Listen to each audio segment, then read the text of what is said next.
kalau kita mau mempelajari iradah Allah dengan baik dan benar, kemudian kita mematuhi sunnah-sunnah Allah, mematuhi syariat Allah, pasti kita akan hidup sejahtera.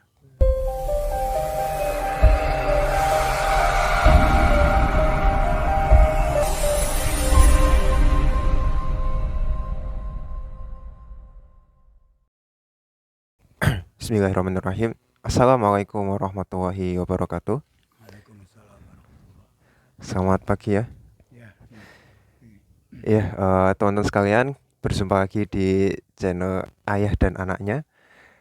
Kali ini kita akan membahas hal yang masih jadi isu yang hangat nih ya, yaitu tentang COVID-19 ya. Nah, nampaknya ini sudah setahun lebih, tapi kejadiannya masih saja terus naik ya. Nggak hanya di Indonesia, di belahan bumi lain kayak di India itu bahkan luar biasa ya. Kalau lihat fenomena di sana tuh krematorium massal itu kayak kebakaran di sana ya. Dan memang terjadi mutasi gitu dari virus COVID-19 ini. Nah, yang ingin saya tanyakan di sini, bagaimana Islam memandang itu ya? Apakah Islam memberi suatu solusi atau suatu cara pandang untuk mengatasi COVID-19 ini? Monggo ya. Terima kasih. Assalamualaikum warahmatullahi wabarakatuh. Alhamdulillah wa syukrulillah. Asyhadu an la ilaha illallah. Asyhadu anna Muhammadar Rasulullah. Allahumma sholli wa sallim wa barik ala Muhammad wa ala alihi wa sahbihi ajma'in, amma ba'd.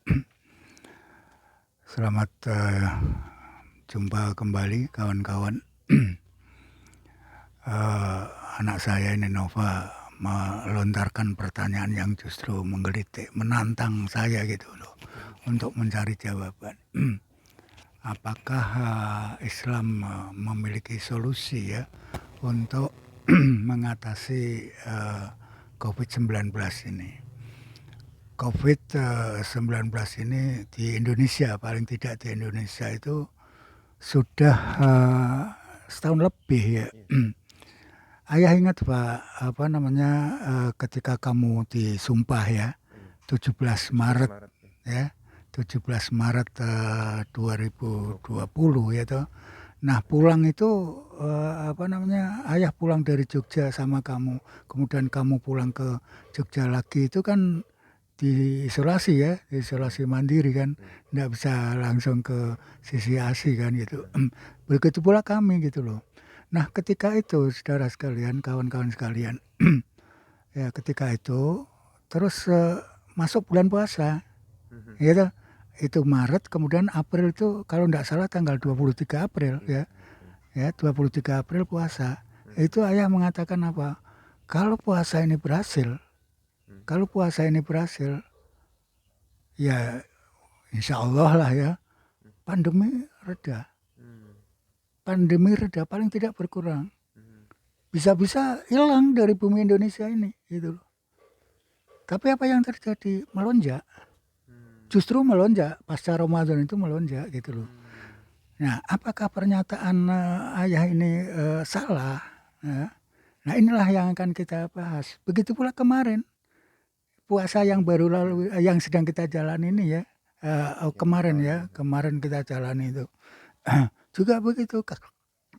Ayah masih meyakini ya, puasa itu berhasil, ya pandemi akan reda. Atau bahkan yang lain. Nah inilah yang ayah coba untuk menjelaskannya gitu loh. Pertama adalah perlu kamu ketahui, kawan-kawan juga ketahui, Allah itu punya iradah. Iradah itu tahu ya kamu ya, kehendak Allah.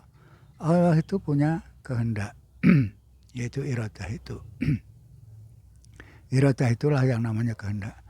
Kehendak Allah itu ya, itu ada yang diwahyukan dan ada yang tidak diwahyukan. Yang diwahyukan itu bisa disebut dengan the words of Allah, kalamullah, atau bahasa Indonesianya ya firman Allah. Sedangkan yang tidak diwahyukan itu kita bisa sebut dengan the works of Allah, kreasi Allah. Ya, kreasi alam semesta ini. Ya, alam semesta ini adalah kehendak Allah. Berlaku ketentuan-ketentuan Allah pada alam semesta ini gitu. Ya. Kemudian yang disebut dengan sunatullah.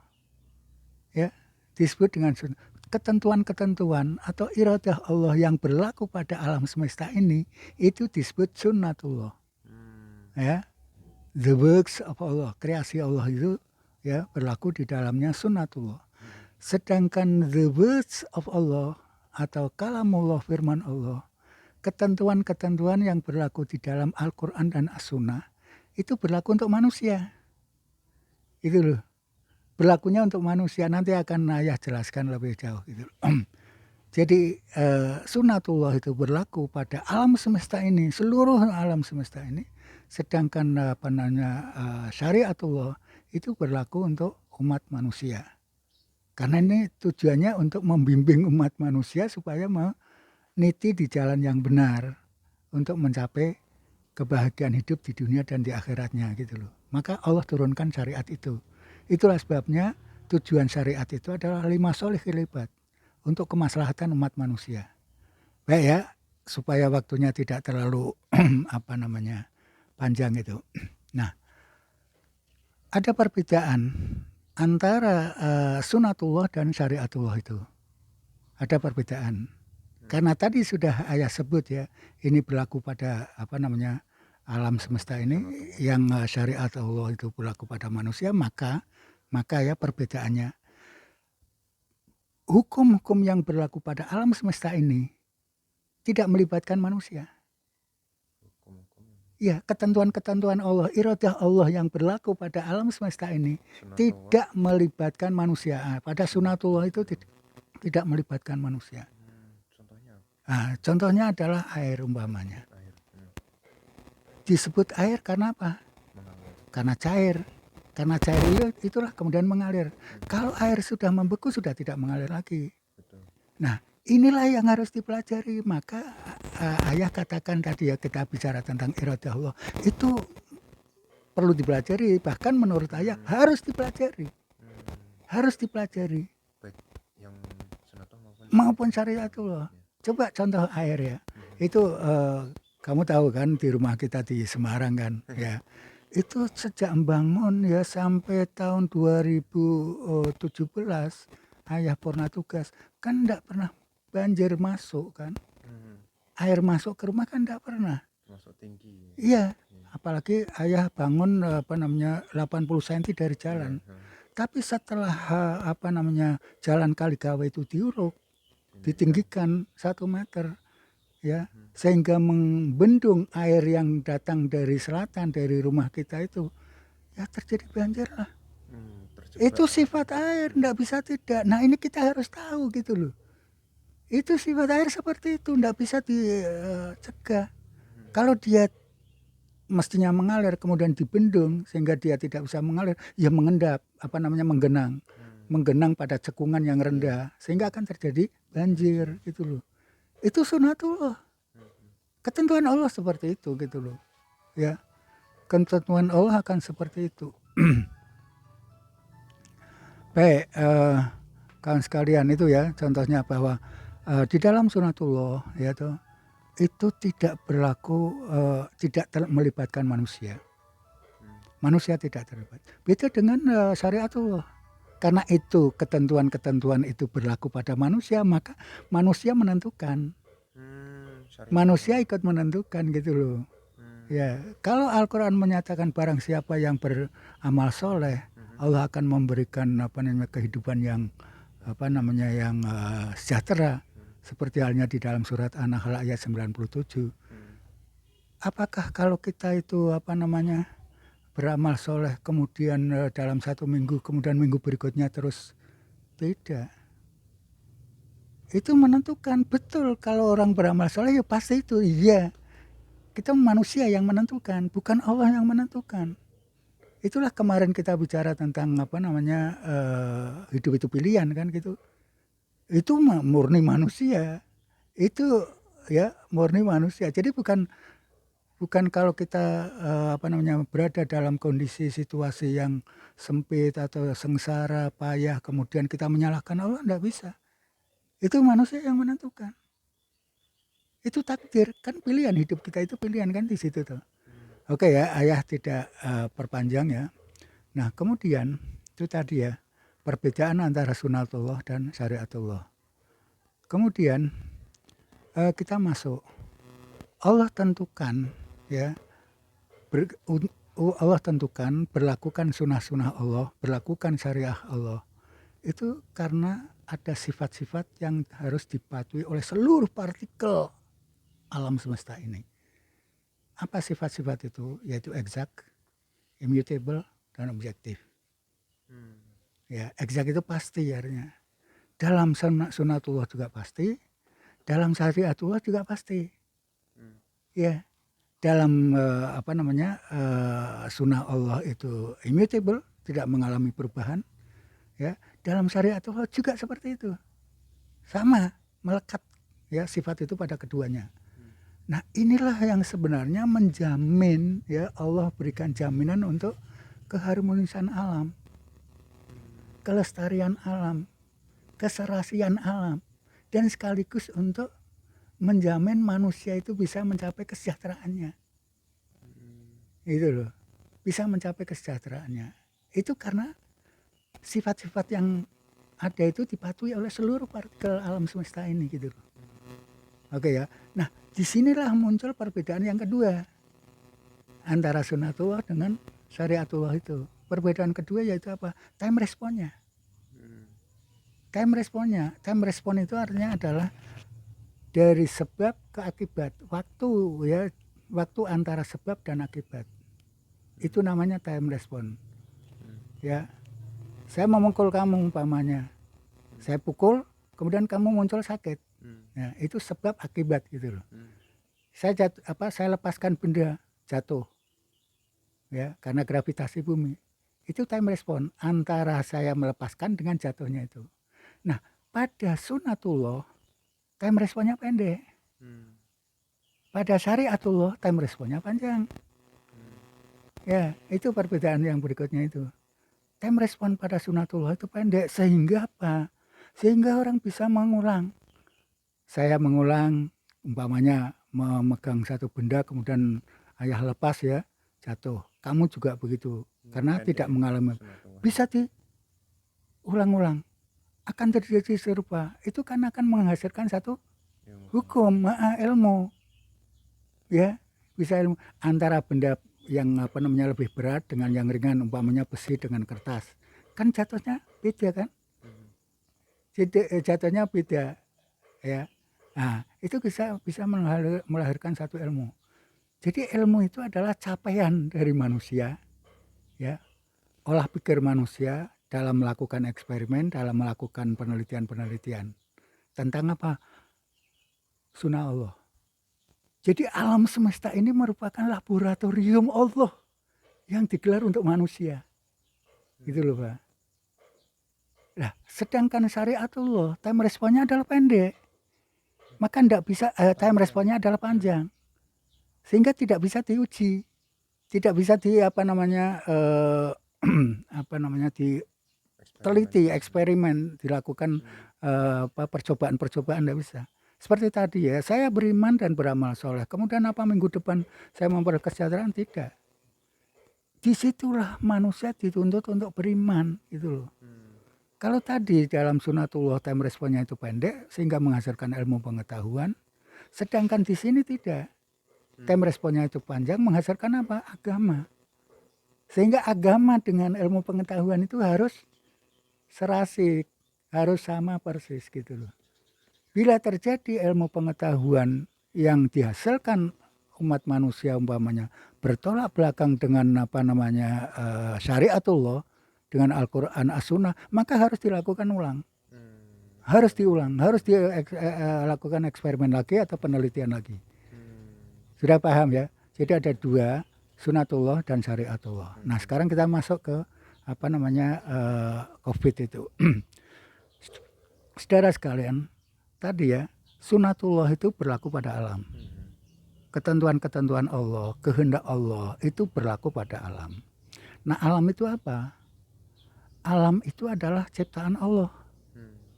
Allah lah yang menciptakan alam semesta ini. Maka kalau Allah berkehendak itu hak beliau, hak dia.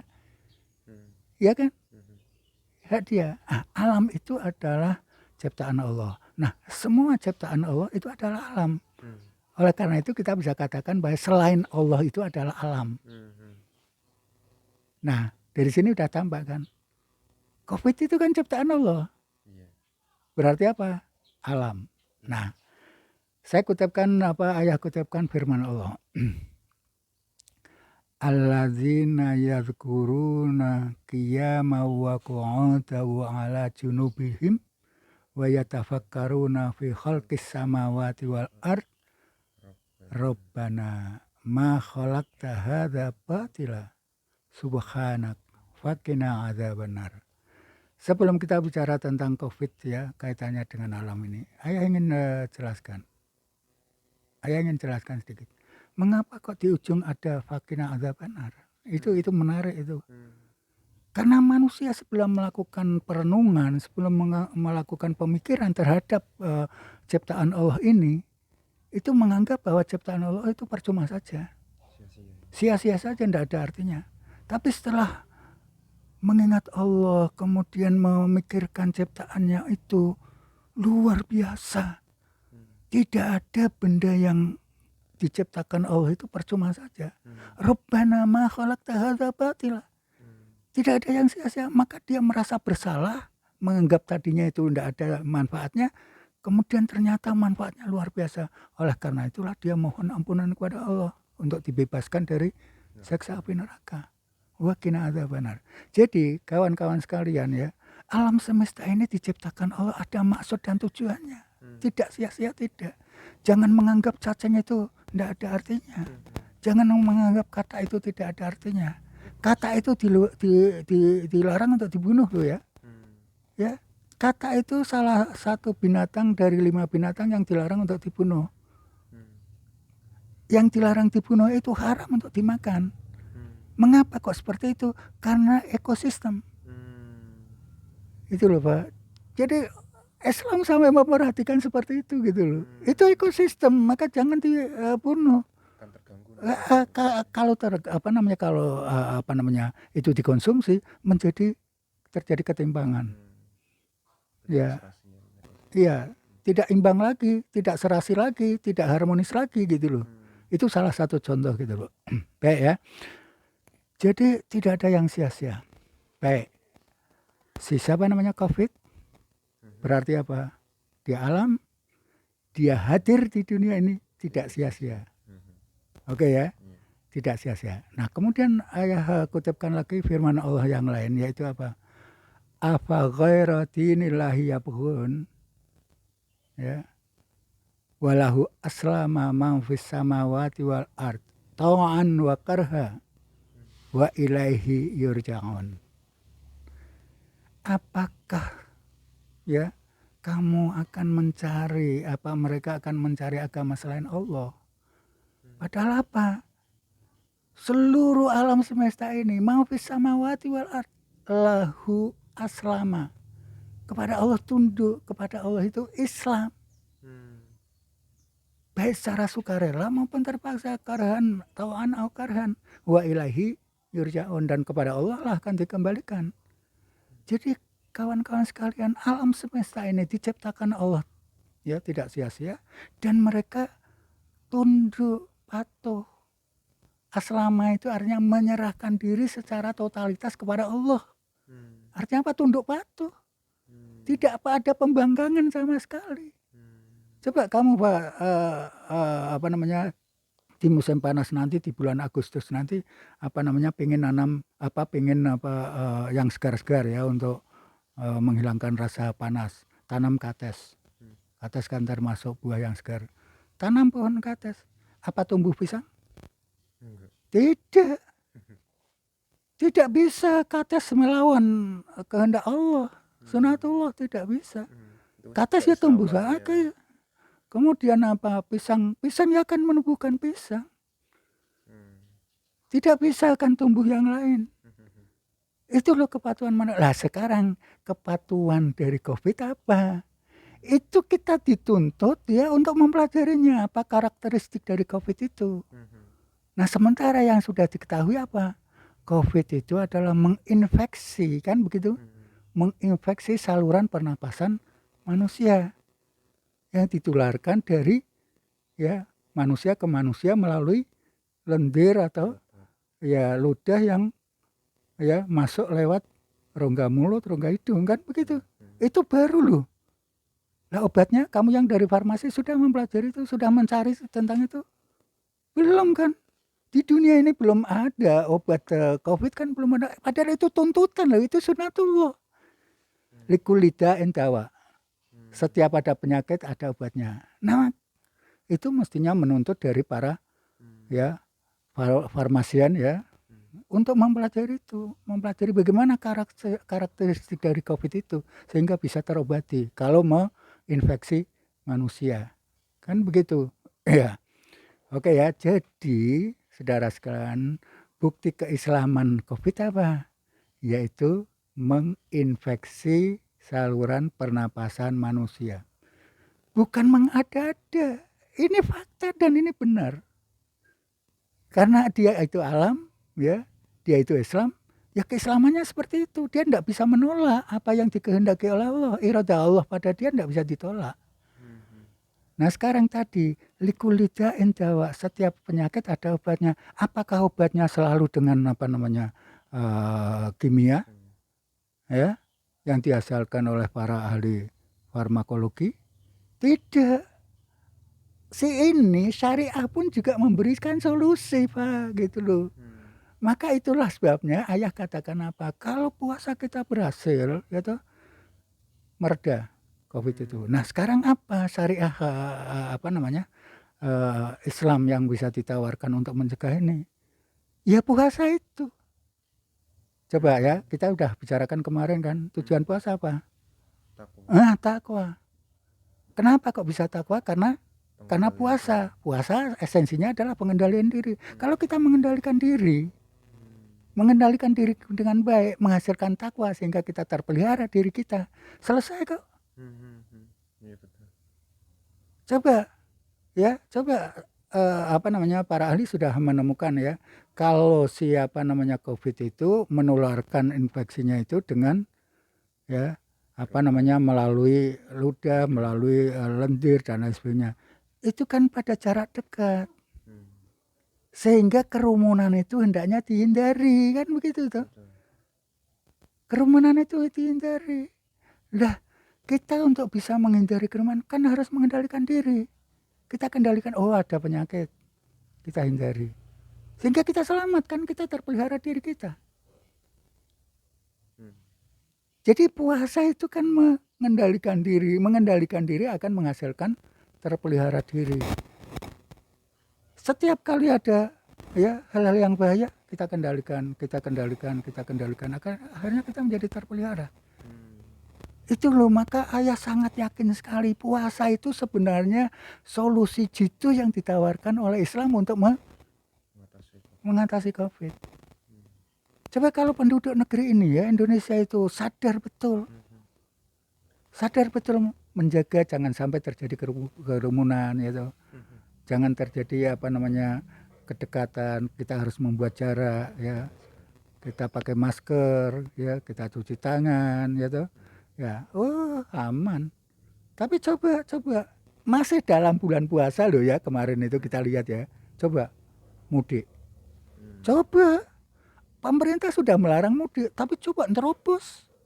Sampai apa namanya petugas kewalahan kan. Berapa ribu akhirnya dari 6.000 sekian yang di apa namanya dites itu ya, swabnya itu, coba berapa yang terpapar? 4.000 loh Pak. 4.000 berapa loh itu? 2/3 secara acak loh ya. Ya waktu menjelang lebaran itu ayah lihat, wah luar biasa ini. ini kan menjadikan penularan penyakit yang masif toh. Nah kalau mereka mau mengendalikan diri, oh ya sementara saya tinggal di rumah dulu lah ya toh, untuk supaya saya tidak membawa penyakit dan juga saya tidak ditulari oleh penyakit, ya saya mestinya kan begitu sadar. Tradisi mudik itu kan itu namanya tradisi kan bisa tunda, bisa tiadakan, apalagi sekarang komunikasi udah canggih kan. Nah itu saudara sekalian, kawan-kawan itu, jadi Islam memberikan solusi. Begitu ada sesuatu termasuk penyakit, ada Al-Quran itu mengimbanginya. Nah tinggal kita mampu ndak menangkap sinyal-sinyal itu, huda itu. Syahrul Ramadan alladzi unzila fihil Quran hudal linas, petunjuk bagi manusia. Kita mampu ndak menyerap petunjuk Allah itu dan mampu melaksanakan atau tidak gitu loh. Itu masalahnya gitu loh. Maka ya ini Pak, saya kutipkan sebuah ayat ya. Wa ma kunna muhlikil qura illa wa ahluha zalimun. Ya. Wa ma kunna muhlikil qura illa wa ahluha zalimun. Apa itu artinya? Allah itu Maha Penyayang, Maha Pengasih. Dia tidak akan mungkin memusnahkan suatu negeri, menghancurkan suatu negeri, tidak mungkin. Allah yang menciptakan, kok Allah mau menghancurkan gimana sih? Illa wa ahluha zalimun, kecuali penduduknya adalah zalim. Jadi kerusakan suatu negeri, kehancuran suatu negeri, kepunahan suatu negeri, itu akibat kezaliman manusianya, kezaliman penduduknya. Bagaimana dia zalimnya itu? Karena dia tidak mematuhi syariat Allah, tidak mematuhi sunatullah.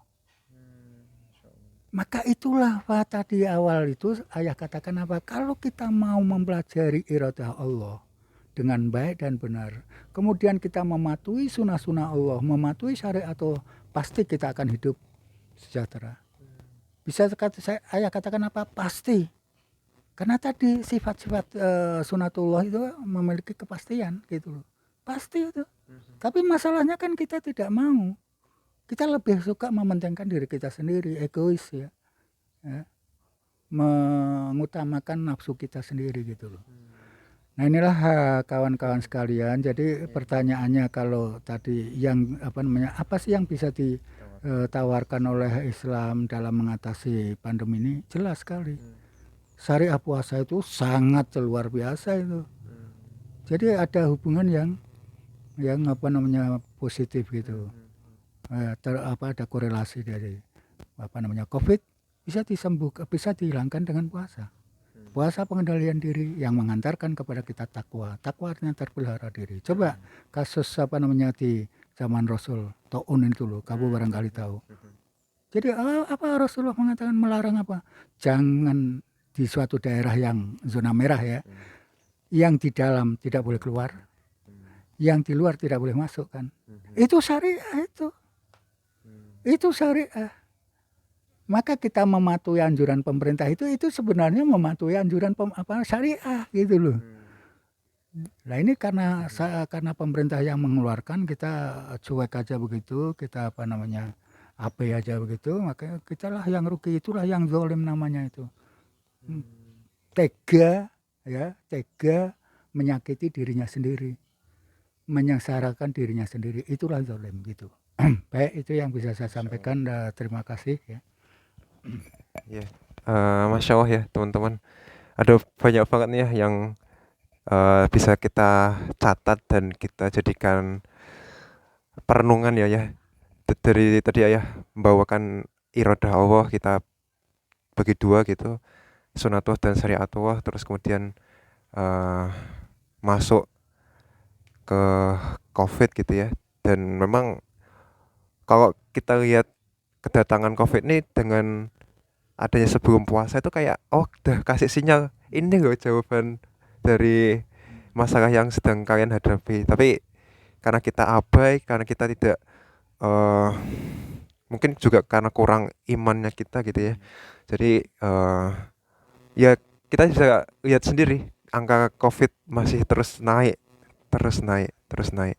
Dan ini menjadi wah PR besar buat kita ya, supaya ya minimal diri kita masing-masing menjaga diri kita gitu ya, dengan mematuhi protokol kesehatan, memakai masker, mencuci tangan, menjauhi kerumunan, dan senantiasa berdoa yang terbaik untuk bangsa Indonesia dan dunia. Terima kasih Pak ya. Ini sangat mencerahkan buat kita. Monggo ada penutup dari Ayah. Baik ya, jadi apa namanya, kalau kita sadari, tekuni ya lebih jauh itu, Allah luar biasa. Ya, menurunkan syariah, ya, memberikan sunnatullah, syariatullah, itu selalu paralel demi kemaslahatan umat manusia, gitu loh. Marilah kita puasa kemarin itu cobalah, walaupun sudah lewat, mari kita tingkatkan gitu loh. Hasil puasa pengendalian diri kita harus tingkatkan untuk bisa mencapai takwa tadi. Insya Allah lah segala sesuatu akan, apalagi negara kita negara subur kok, ya. Siapa lagi yang akan bisa memakmurkan negara ini kalau tidak kita semua? Ini problem ekonomi yang luar biasa loh, COVID ini. Luar biasa, berapa triliun coba pemerintah mengeluarkan anggaran untuk vaksinasi itu. Untuk vaksinasi saja loh ya, berapa triliun. Beban pemerintah menjadi berat. Marilah kita coba ya sama-sama atasi sama-sama gitu loh. Ya itu yang saya termasuk gregetan tenan ya Anova gitu loh, melihat fenomena yang terjadi ini. Masyarakat kapan sih bisa sadar? Kapan sih bisa sadar itu loh. Maka saya maaf ya, ini Ayah minta gitu loh supaya ini bisa disebarluaskan ke masyarakat gitu loh. Jadi bukan kita membasmi COVID itu tanpa keterlibatan agama, tidak, sangat terlibat sekali agama gitu loh. Baiklah kawan-kawan sekalian ya, pertemuan ini kita tutup dengan doa penutup majelis. Kita awali dengan basmalah ya. Bismillahirrahmanirrahim. Subhanakallahumma wa bihamdika asyhadu an la ilaha illa anta astaghfiruka wa atubu ilaik. Billahi taufiq wal hidayah, lebih kurangnya mohon maaf. Assalamualaikum warahmatullahi wabarakatuh. Ya, Waalaikumsalam warahmatullahi wabarakatuh. Terima kasih Pak ya atas penyampaian ilmu dan wawasannya kepada kita. Semoga menjadi amal jariah untuk Ayah dan menjadi ilmu yang bermanfaat ya untuk kita semua. Kalau teman-teman merasa konten ini bermanfaat, silahkan teman-teman bagikan. Terus jangan lupa untuk like, beri komentar, dan subscribe channel ini. Dan jika teman-teman ada pertanyaan, silahkan sampaikan di kolom komentar ya. Dari kita cukup sekian ya. Sampai jumpa di video selanjutnya. Dadah. Assalamualaikum warahmatullahi wabarakatuh.